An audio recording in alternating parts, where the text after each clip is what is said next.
thought I'd start with a little bit of a journey for myself. I started in mass timber about 2011. Around 2012, the Forte building came up, and this is sort of a heat map that I put together over time to sort of show where CLT was sort of coming to flourish. And as you can see, it's quite sparse there. But as you look back forward to 2018, this is sort of the trend that's happening now. One of the big notable inclusions is the west coast of the US, and also if you have a look just above us in Australia, you've got Singapore. At the moment there's about 13 to 14 projects, probably the largest volume of CLT in the world happening in Singapore. The other significant event that's happening in Singapore is they're using 6D BIM for everything they do with mass timber, and it's quite a hurdle to overcome, but it's also a requirement for the local government. So what are some of the industry challenges that have probably led us to think about BIM and other technologies that can support us in construction? So firstly, back in the day when I started in construction, everyone was looking one way. They weren't really looking back and talking to a colleague.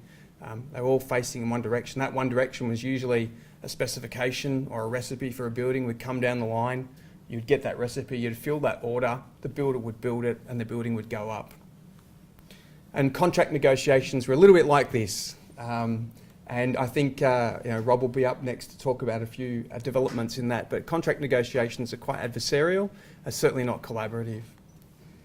But now we're sort of coming together, but we're a little bit disorganised, and we sort of need to get some sort of, a protocol to support our coming together. And I think BIM has been a significant sort of software solution, a collaborative solution, a communication tool to try and drive that. But is it really the thing that's driving collaboration at the moment? I'm not quite sure. Do we all hold hands and sing together and it's a lovely time? I think the reality is that we're trying to overcome the challenges of communication, but it's still a little bit disorganised. It's not a be-all and end-all solution yet.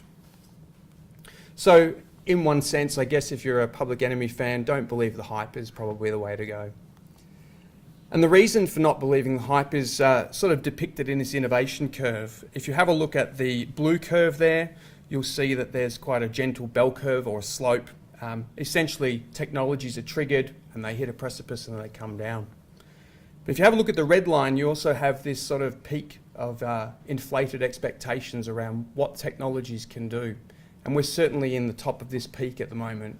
I don't believe BIM as a technology is in this peak. I think it's sort of coming down now, but I certainly think AR and VR and other technologies that are associated with BIM and trying to get increases in efficiencies moving forward are sitting in this particular peak.